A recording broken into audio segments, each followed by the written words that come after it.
I spent all day, every day, either using drugs, trying to hustle money so that I could buy drugs. Right at this stage in my life, there's no difference between me and that animal right there. The only difference is he can bury a nut and save it for tomorrow morning and I can't.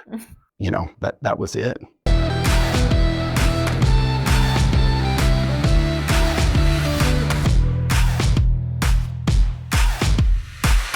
Today, Kason Jennings, owner of Easier Accounting, joins us to share his epic journey through lows and highs and drops powerful insights on mindset, resilience, and financial strategy. You won't want to miss this one.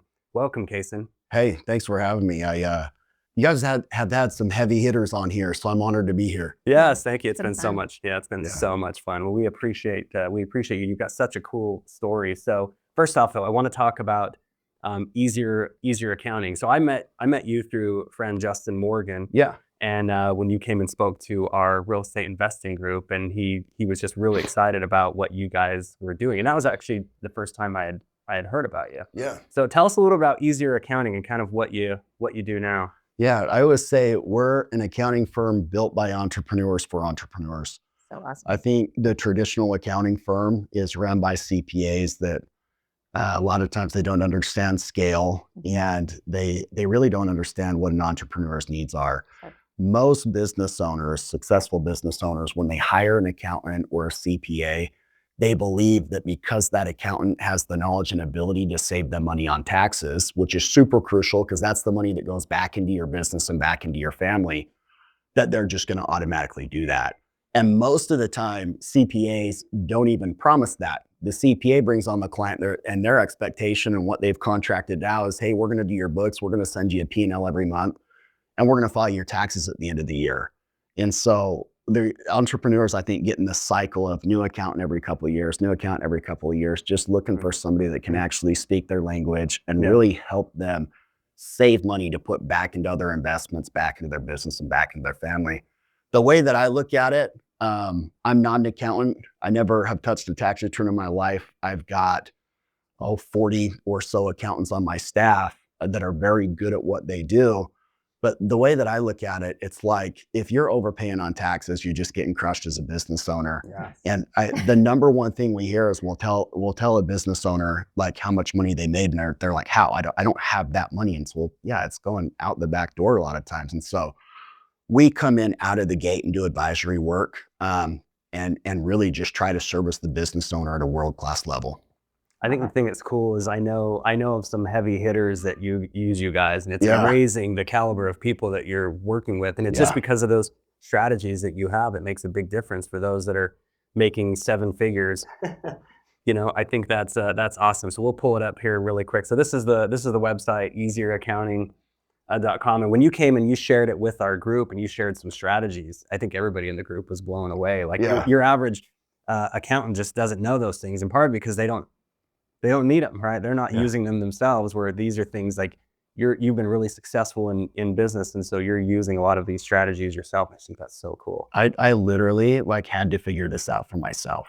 And I'm like, this is a freaking problem. Yeah. I went from never, we'll get into it, but really making any significant money on paper to making like $227,000 within the very next year. Yeah. Wow. And I'm like, holy crap, my tax bill is more than what most people make. And I realized, okay, there's entrepreneurs out there that are making millions or tens of millions of dollars a year and writing multi-million-dollar checks to the IRS. And this is a problem. Yeah. Mm-hmm.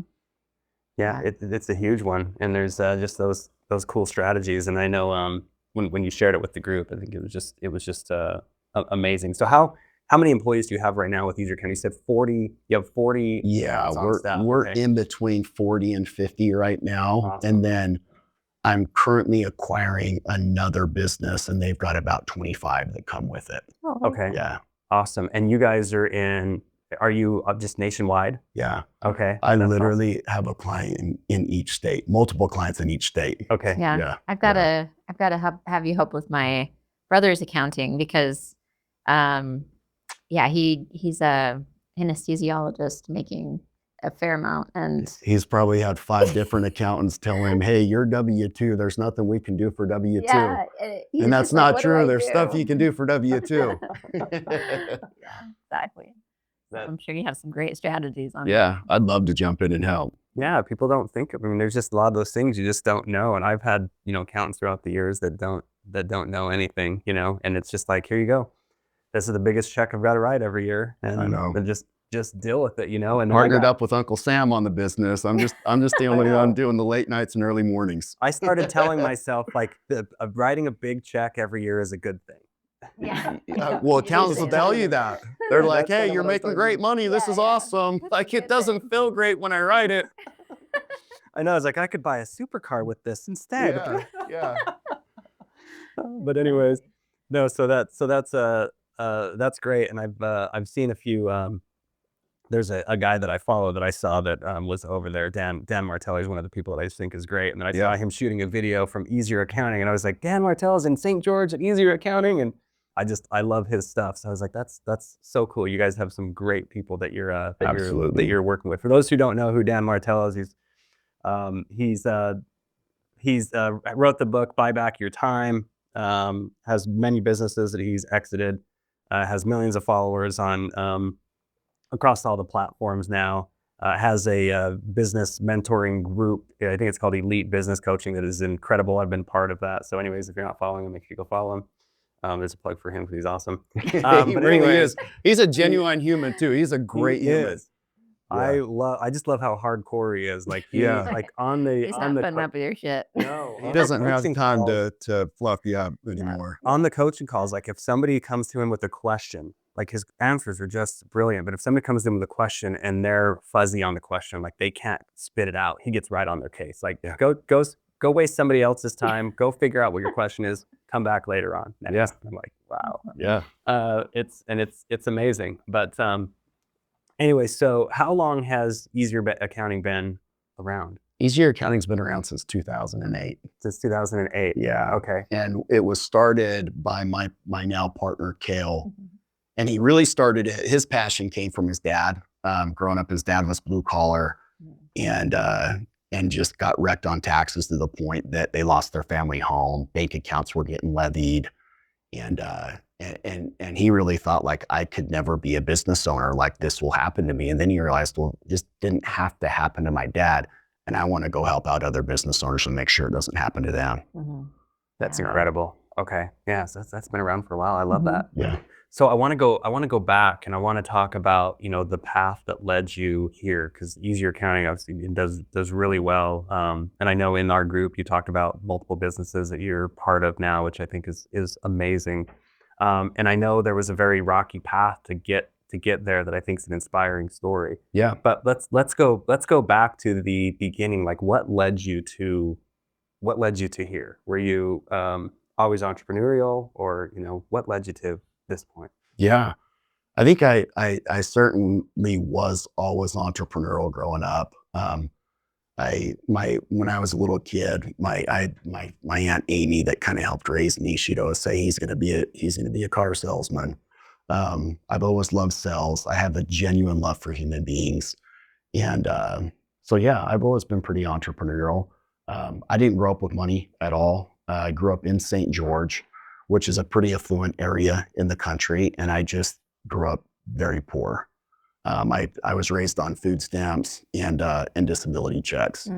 And so I ended up taking a path that a lot of people in my family took, which was drugs. And drug addiction led me to complete homelessness, like not couch surfing homeless, like literally. Are most of your listeners in Utah?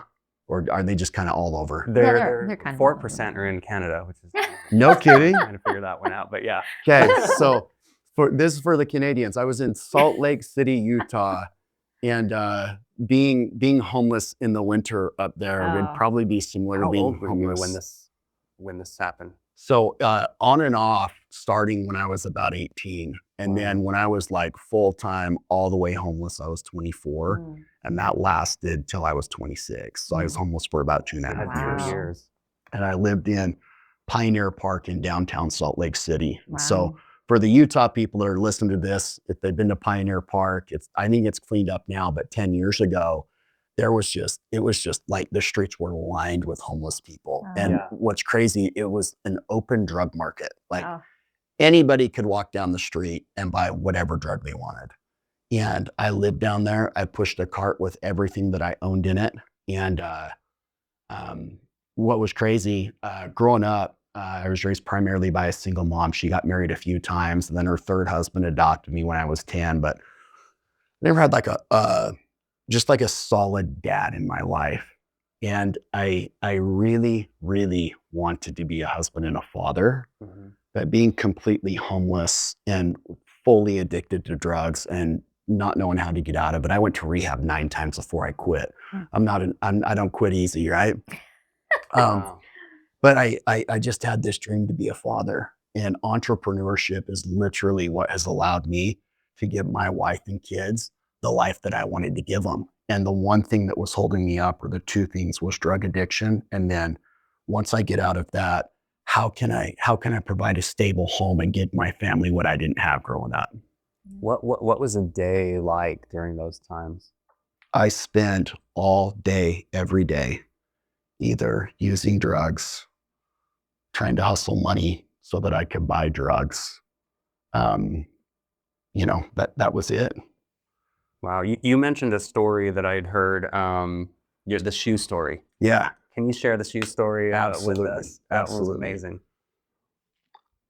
So I literally can remember my last night of homelessness and addiction like it was yesterday. Wow. Just a normal day for me, in the park,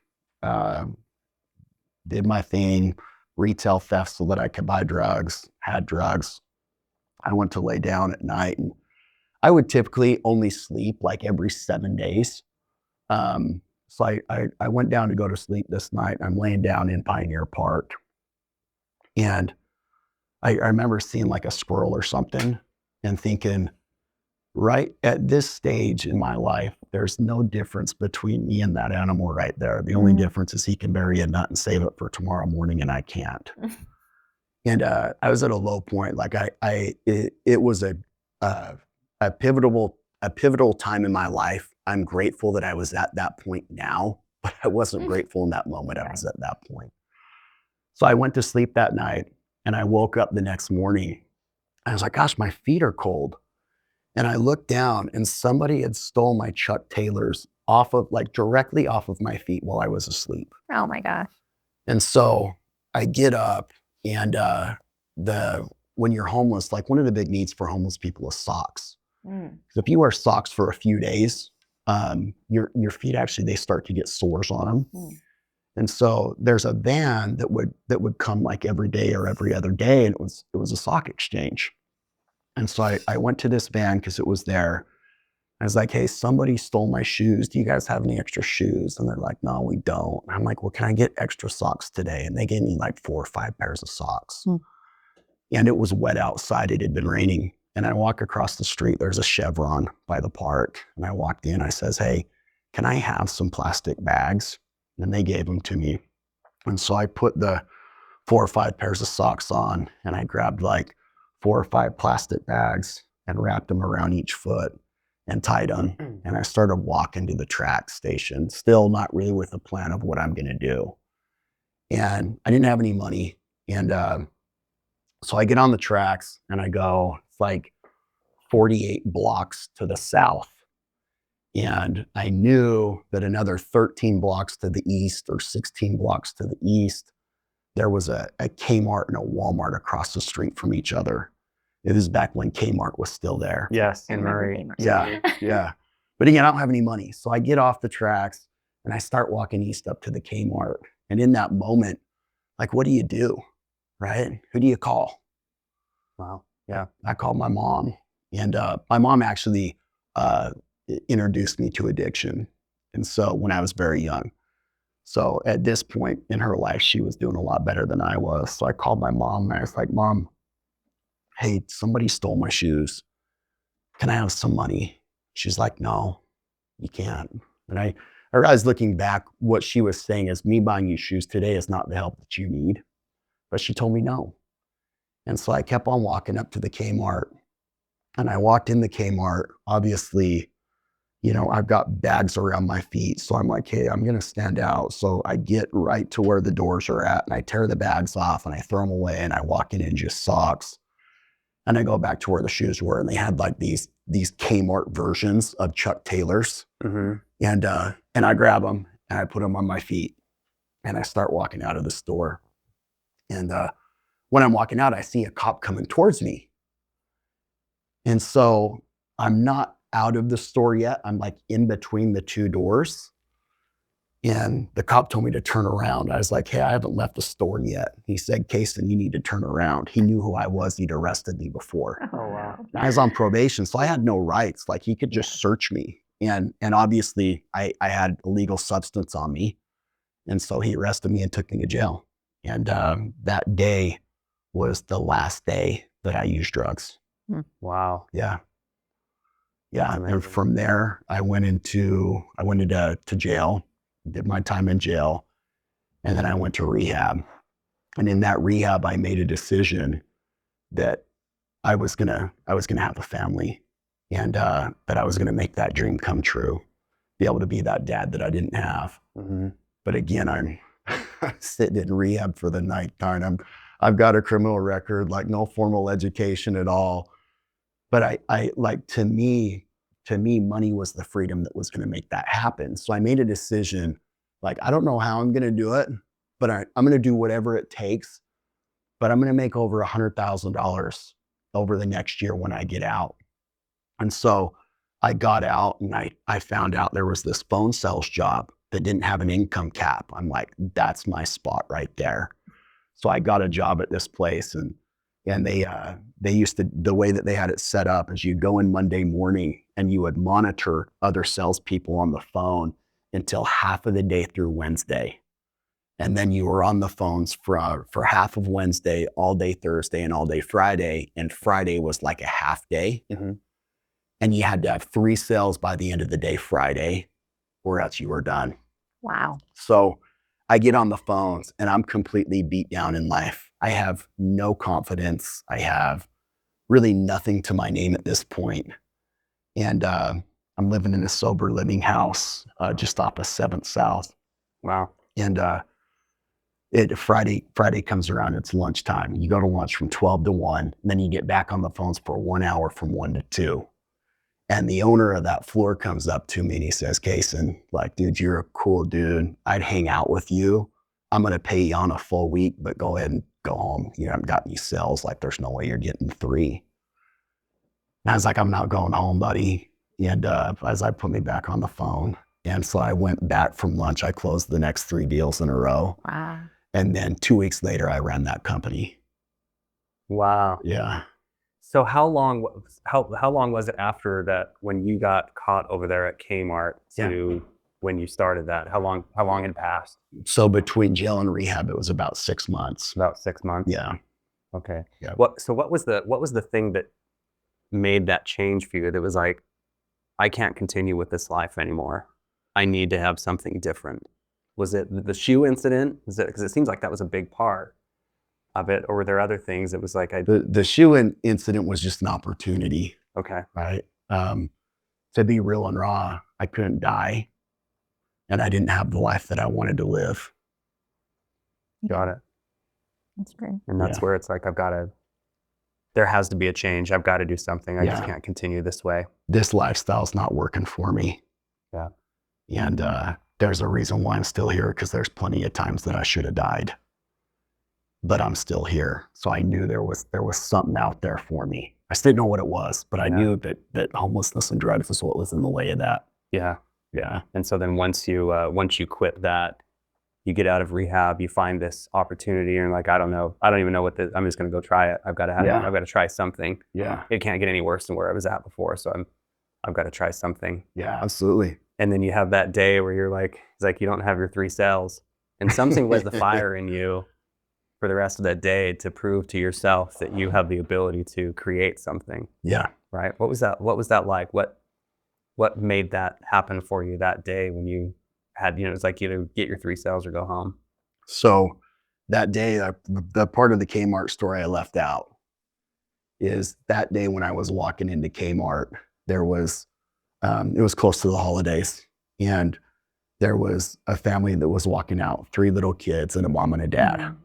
And the 3 little kids, I could hear them talking about, like they're going home to write their Santa letter.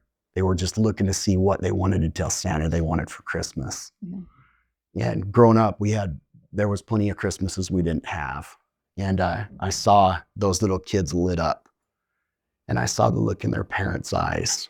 And I'm like, man, if I could just give that to a kid someday. And then there was another young couple walking in, arms around each other, and I could just tell they were fully in love.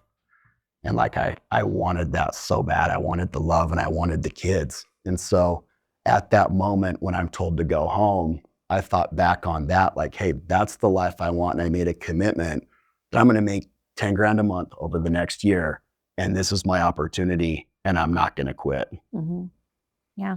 Well, it's like Tony Robbins says, success comes from motivation or desperation. Yeah. And you had both. Yeah, absolutely. 100%. Motivation to not be desperate. Yeah. That's the thing that I love, though, is I think when there's something like that, just something really strong, like life can change so quickly. But sometimes it's hard to get to that point, and you have to get knocked down to the bottom before you finally come back fighting, And then if you do come back fighting, you can make some big changes very quickly. There's nobody better to have on your team than somebody that's been at that bottom and on their way up. Yeah, that's awesome. So 2 weeks later, 2 weeks later, you were running the companies. You were managing it, or? Yeah. Okay. Yeah. So the owner was kind of in and out, and he had a sales manager that just ran the company. The sales manager ended up getting arrested, and I was like the newest sales guy, but like I had a good 2 weeks after I closed those 3 deals, and for some reason they're like, "Hey, you're the new guy." Now, what were you selling? I was selling marketing services. Okay. Yeah. So I was selling marketing services to business owners, and in that moment, I'm like, dude, I want to own my own business. I want to be the guy that's getting this phone call. Yeah. Okay. Awesome. How long did you do that? I did that for 3 or 4 months. And then I met, how I wound up at Easier Accounting, probably wondering how I own it now.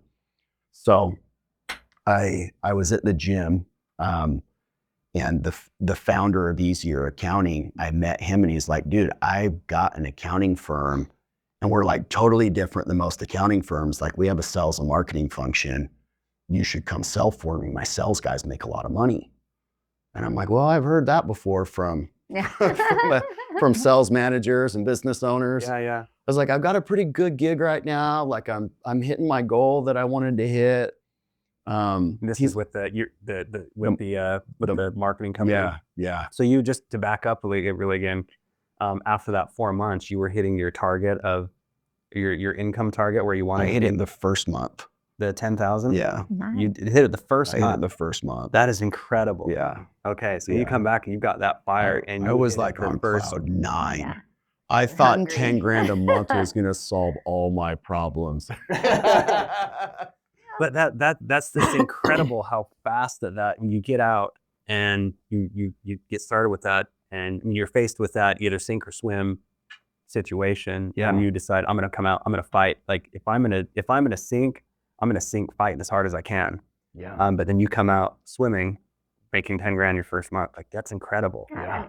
And your expenses must have been really low. So Yeah, I had some medical bills, and I had some credit to clean up. I had some wreckage, and I was stacking all of it towards that. I'm like, I got to get my credit on point. I got to get my taxes current. I got to be able to buy a house so I can have this family.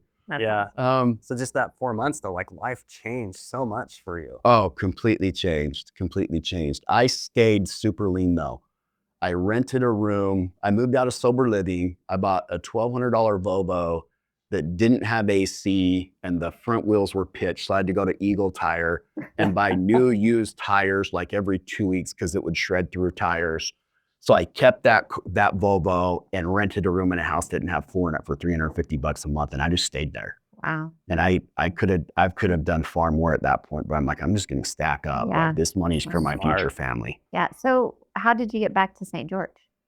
St. George. So I lived, my family's from here. My parents divorced when I was 4. And then my dad's side of the family is actually pretty prominent in St. George. But after my parents divorced, I only saw him maybe 2 or 3 times. And then my mom's 3rd husband adopted me when I was 10, and I didn't see him at all anymore. But I've rebuilt a relationship with them. I've changed my last name back to what it was. But I actually came to a rehab in St. George from Salt Lake, and I just stayed here. Okay. Yep. Okay. Yeah. Cool. Love it. So back to the easier accounting. Yeah. You're talking to the owner, and he's like, come sell for us. Yeah. Okay. And this was while you were working for the other marketing company, making what you thought at the time was like, this is the dream income. Yeah. Little did you know, it was going to go way more more than that. Where you're at now, but that's incredible. So go ahead and finish that. So I meet him at the gym, and he's like, dude, you need to come be on my sales team. I was like, I've got a good gig. Told him what I was making. He's like, dude, you'll make 2 or 3 times that with me. So I was like, hey, show me the numbers. And so he called me one day. He was like, hey, come to my office on Monday. And I was sick. I didn't have a voice. And I walked in his office, and he showed me all the sales guys' numbers. And all I said back is, when do I start? He's like, be here on Monday. I was like, give me 2 weeks. So I left that, went to easier accounting. When was that? That was back 2017. Okay. Yeah. Okay. And I was just a sales guy. And again, I still don't have a ton of confidence at that point. And so looking at all the other sales guys, I was like, I just want to be middle of the pack. Like, if I'm middle of the pack, I'm making great money. Like, dude, I'm set. And so I went in, and I was like super hungry. And I wound up being the top sales guy by a lot. Like the gap between the next guy below me, there was 9 guys below me, and all 9 were fairly close. And I was like double what they were. Wow. And so, I literally used to keep a sticky note on my computer that I would update every Monday morning. That was the number of how far away the next guy was from me. And so I became the top sales guy. And then I set a company record that nobody thought could be set. The next year after that, almost every sales guy hit it. I was still the top guy. So they made me a sales manager, and then had me doing business development. I doubled the company's revenue in a year. And then I was just kind of got to the point where it's like, man, I want to be the guy on the other end of the phone. Yeah. Right. You have that dream of business owner. That was the dream. Because I still, even though I was the manager, I still had a boss. Yeah. I was like, I don't want freedom. I want freedom. I don't want to have to ask if I can take Thursday and Friday off. At that point, I was working 7 days a week, because all the other sales guys only worked 5. So I'm like, well, I got this database full of leads that nobody's calling on Saturday and Sunday, which is also how I met my wife. That's another story. Yep.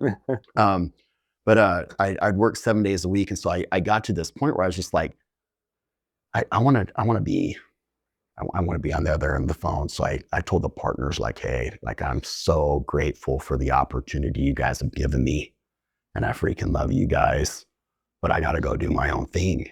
And there was some partners that had already been, inactive in the business for a few years. And then there were still 2 partners that were active. And both of them were just like, hey, what if we just give you part of the company and we don't come in anymore? Yeah, I was like, well, that could work, So, and it really was like, well, let's explore that. And it ended up being something that worked out really well. And then just recently, we've had 3 partners that are that we're buying out. They're going to go on and do other things, and they've been inactive in the business for 8 years or so, and have other interests. And so we're buying them out, and I'll have majority ownership, and it's been awesome. Wow, that's absolutely incredible. And I think when you're in there and you're selling, and this is probably part of what helped you rise to the top, you're coming from a different place. Yeah. Right. You've seen the bottom. Right? And a lot of those people, they haven't, right? That you've experienced a different level of pain than anybody else that was there. And so you're like, I can live there and I don't want to. And so I'm going to fight like hell to not get back there and do whatever I can to create this other life that I want. If you're sitting there in pain, it's hard to realize what a blessing it is, but it truly can be a blessing. Yeah. Yeah, it definitely gives you that hunger. Yeah. All right. So Yeah. let's hear the story about how you met your wife. This is one of my favorite Yeah, it's a stories good one. ever. So let's go back to easier accounting and me working Saturdays and Sundays. I'm fairly new there, been there a few months. And my sales manager at the time, he had this picture of this pretty blonde lady on his desk and kids. And I'm there on a Saturday. The doors lock automatically. I'm walking out and there's this lady and 3 kids coming to the door. And I'm like, oh, I better let them in. So I open up the door for them, let them in, don't think anything of it. And the next Monday, I told my sales manager, I was like, hey man, you got a beautiful family. And he's like, when did you see them? I was like, Saturday, I let them into the building. He's like, that's not my family, that's the cleaning lady. And I was like, well, is she single? He's like, yeah, I'm pretty sure that's why she's cleaning offices on the weekend to feed those kids. Well, she doesn't clean offices anymore, by the way. But what's funny is she owned the company that cleaned our offices. And then her best friend's sister was our office manager. And so a couple days later, the best friend's sister was like, hey, the cleaning lady's asking me who the new guy is. And we ended up running each other at the gym. And she actually asked me on a date. And I told her no, because I had a $1,200 Volvo that didn't have AC and it's June in St. George, Utah. So I told her no, and she kept on, like she would go to the gym in the evening. She changed to where she went at 5 so she could get done at 6 when I was walking in the morning and then get home and get her kids to school. Like she chased me down. That was awesome. And then once November hit and it cooled down a little bit, I was like, okay, I'll take you on a date. And what's funny is our very first date, my Volvo had electrical problems. We got to where we went to dinner and I went to get her door for her and the doors automatically locked. She had to climb over the center console and get out the driver door. Imagine a lady, beautiful lady with 3 kids, and this is her first date.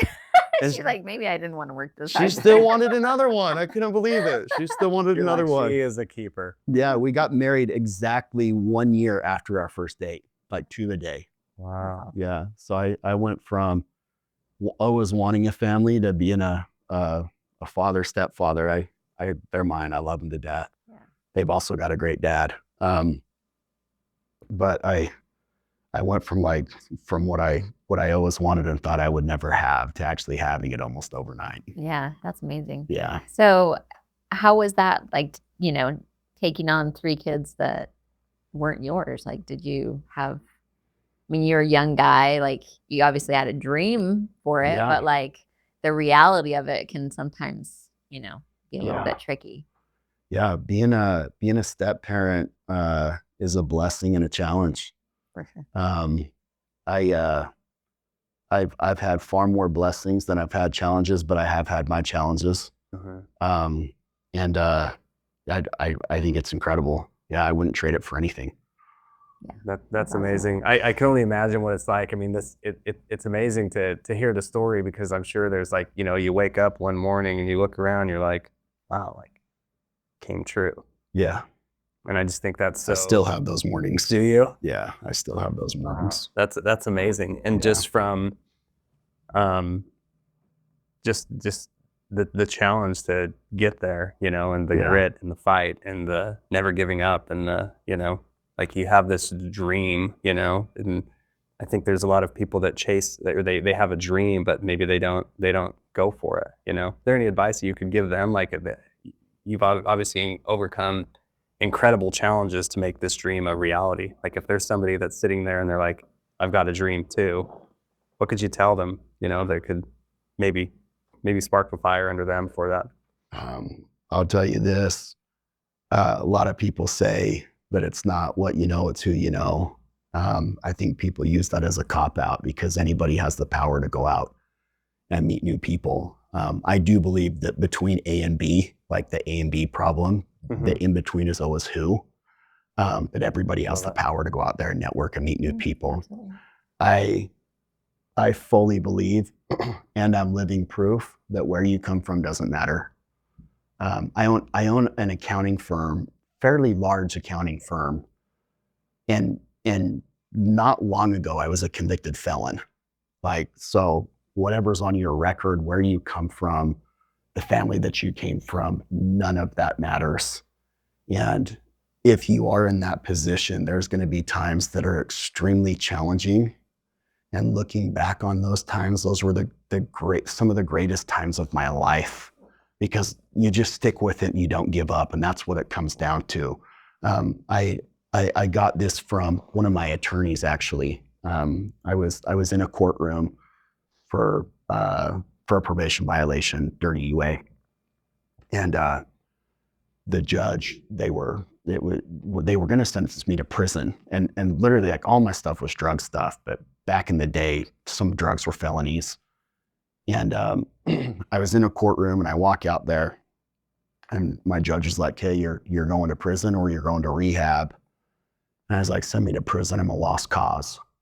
And my judge told my attorney, take him in the back and talk to him for a second, see if that's really what he wants to do. And I went back in the tank, is what they call it. And my attorney came back there, changed my life. And he looked at me and he's like, why don't you go to rehab and give him another shot? I was like, dude, I'm tired of wasting everybody's time and money. I'm tired of getting people's hopes up. Like, just send me to prison. He said, I'm going to tell you something that one of my sergeants told me in the military. He said, if you never quit, you'll never fail. He said, give me one more. And I went to rehab and that was the last time. I like that. If you never quit, you'll never fail. Yeah. And that's really a big secret to succeeding in business. Yeah. Really. Yeah. It's just not quitting. 100%. The difference between a successful business owner and unsuccessful is the successful went through this same journey, the same problems. They just didn't give up. They might have lost on one business. They go to another one. You know, I see it all the time. Yeah. Well, and I think that story of you just, beating the drugs and going through rehab and just refusing to quit, even though you wanted to, like, there were those moments where you're like, I'm a lost cause. There's no reason to even go forward here. But somebody helps you, like, gives you that motivation to keep going. I think that's incredible. And that's the same mindset that leads to success in business, is just try and try and try, keep trying. Don't stop. Yeah, when I was doing my business and, it was like the middle of COVID and I'm just like, how am I going to get through this? There was a saying that I learned and kind of lived by, and it was, the darkest part of night is just before the dawn. And, it's such a great quote because it's so often true. And a lot of people will quit, just before it could have seen so much success, but they just give up because they're just done. And what they don't see is, like, just past that moment. Yeah. Would have been success. Yeah, absolutely. That's beautiful. Yeah. I love that. That's great. So what's next for Easier Accounting? Oh, we got a lot. What are we doing? We got a lot. I love to hear the success, and I'm sure you've got some plans. Yeah, coming up for how you're growing, and we do. So, we have. Well, first off, one of my favorite things to be involved in is, like, product development, which a lot of people think of an accounting firm. It's like file taxes, do bookkeeping. Like, no, not us. Like, so I'm really involved in creating these advisory products for our clients that are, they're tax reduction products essentially, which is it's challenging because there's a lot of people out there, they're called tax promoters, that push tax strategies.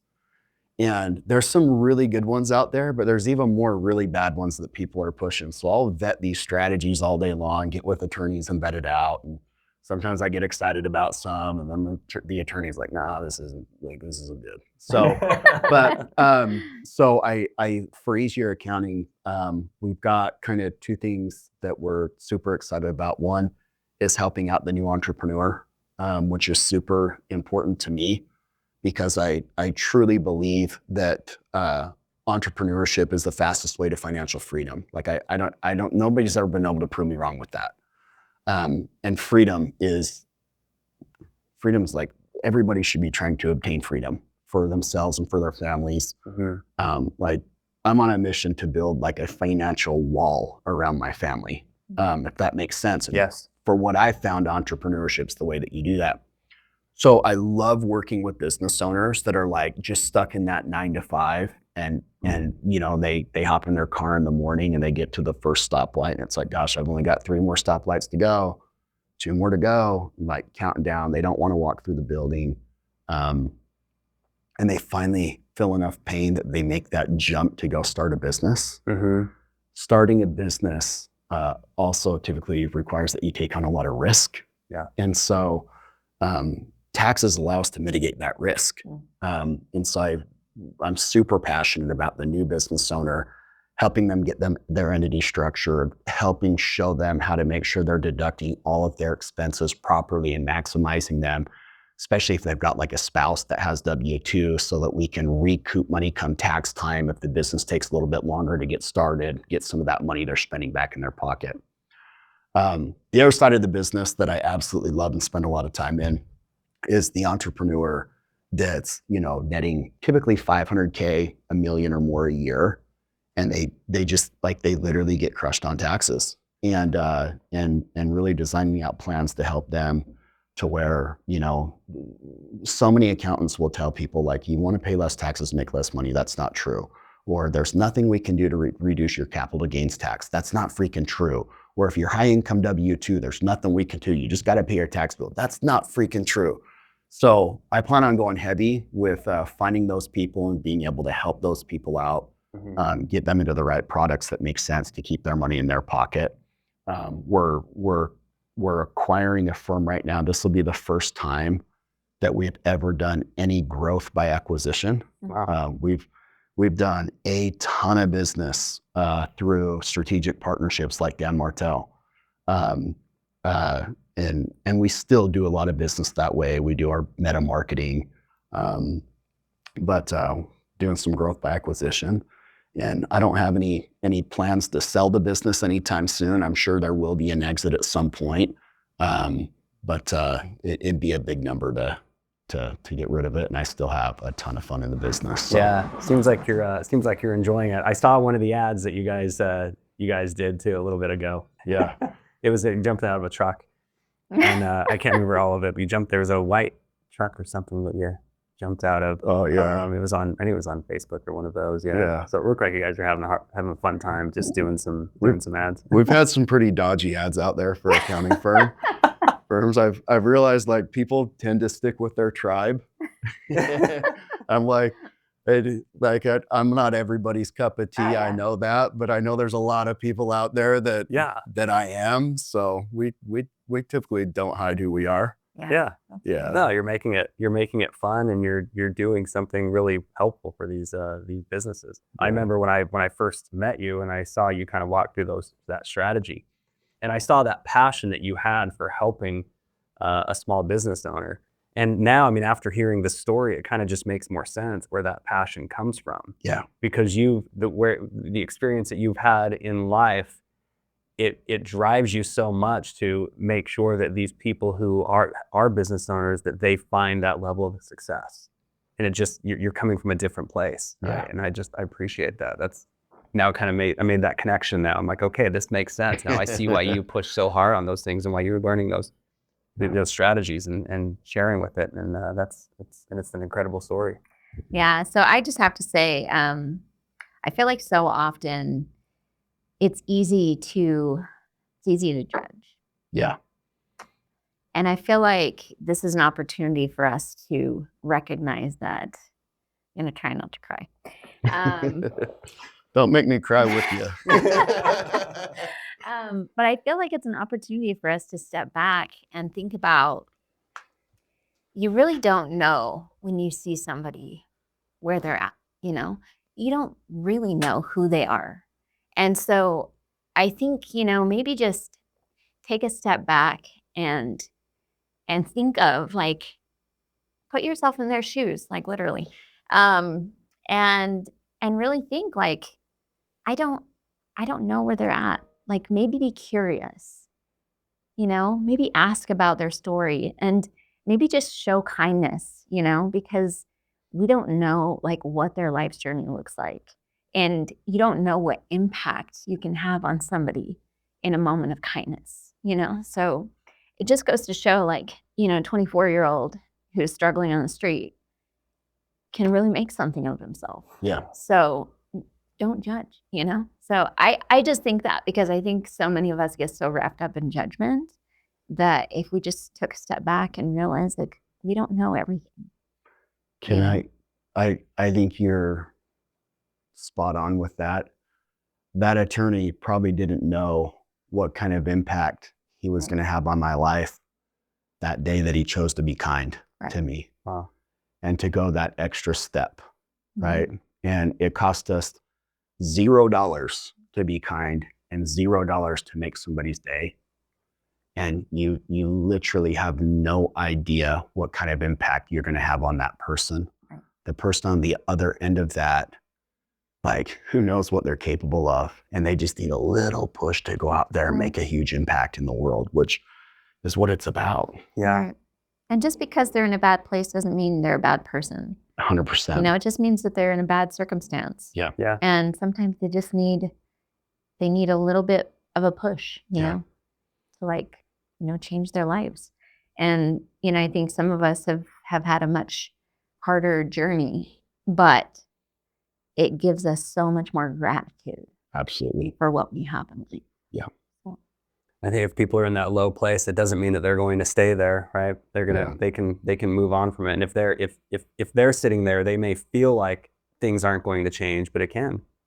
It can, and it's coming across the right people that can make that happen for them. Or somebody like the attorney who gave you a shot and who changed those things for you. And so I think it's cool that, people can be that for somebody else. If they see somebody down, they can be that one that's that catalyst that helps them make the change. And it can be something just simple. It's not like they have to take this big action to make it happen for that person. It can be just something small, just as some sort of kindness that gives that person hope, that says, okay, now I can get out of this. I can at least try. I can start learning. I can do whatever I need to start figuring some of this stuff out. Yeah. Absolutely. Yeah. And I mean, to be honest, like it's those people in our lives that take a moment to be kind and that put forth the effort. And for me, like I was raised by a single mom and my dad was a drug addict. And I had so many people in my life, and I'm grateful because I don't know where I'd be without them. But I had so many teachers that just stepped up for me, like in a big way. And bosses, that like, they were like father figures, and so it's like, you just never know like the impact you have. Absolutely. Where's the tissue? If someone were watching this and they're going through, a challenging time right now, what advice could you give them? There's people out there that love you and care about you, and you may not even know who they are. And there's lives, plenty of lives that you can impact. You just don't know it yet. Oh, I love that. I love that. That's great. Kason, thanks so much. And this was incredible. You have an incredible story. And so I appreciate you so much for coming on and sharing that with us. Thanks for having me. This has been great. Yep. Awesome. And where can people find you? So I've got a unique name, which is super nice. Like I can always get Kason Jennings at Gmail. I don't have to do like 1, 2, 3. But I'm on LinkedIn, Kason Jennings. Okay. My company's also on LinkedIn. I'm on Instagram, Kason Jennings, Facebook, Kason Jennings. There's Instagram right there, right? So we got Kason Jennings there. Oh, look at that. Look at that middle picture right there. Oh, let's look. Oh, that's fun. That's what I do Gotta it love for the right mullet. there. Yeah, he still has it. Does he? He races So motocross too, so it always flips out the back of his helmet. cute. We were talking about, that moment where it's like, holy crap, I got this life.